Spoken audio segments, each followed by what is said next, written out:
The United Nations Children's Fund issued a health report in 2007.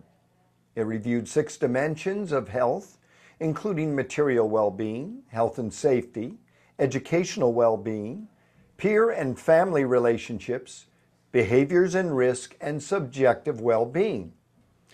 Where did the U.S. fall in the rankings? In 5 of 6 dimensions, the U.S. was in the bottom third of all nations studied. This startling result reflects the absence of a national children's agenda in this country. We lack both a consistent commitment nationwide to quality medical care in children and a similar commitment that is consistent for quality early childhood education. The absence of enlightened programming is unwise on many levels, including financial. Nobel Economist James Heckman showed that investment on many levels in early childhood pays off richly.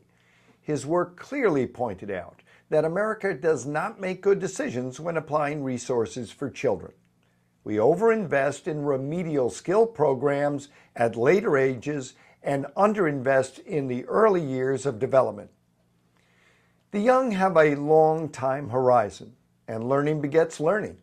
Heckman demonstrated that returns on human capital investments in the very young increase markedly the earlier the intervention.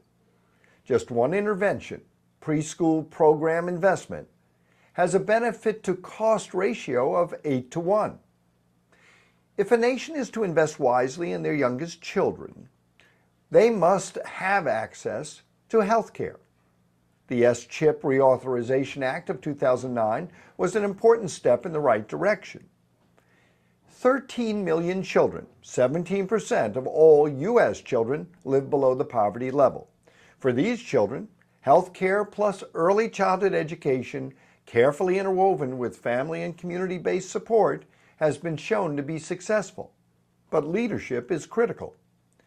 A good place to begin is to critically review 2 Institute of Medicine reports. The first, published in 2003, is titled Unequal Treatment, and it defines the special challenges we have with childhood disparities.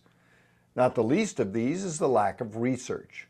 Only 5 of the 103 studies analyzed in this paper dealt with children. The second, published in 2004 with the National Research Council, is titled Children's Health and the Nation's Wealth, and addresses early childhood programs with an eye toward wise, long-term investment.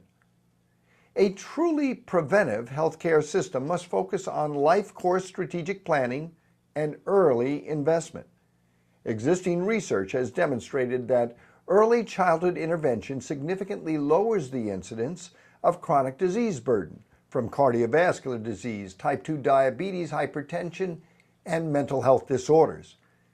As significant as is the avoidance of chronic disease, investment in effective, efficient, and integrated education and healthcare from 0 to 5 has a much greater promise, that being the realization of full human potential and productivity in our least fortunate citizens.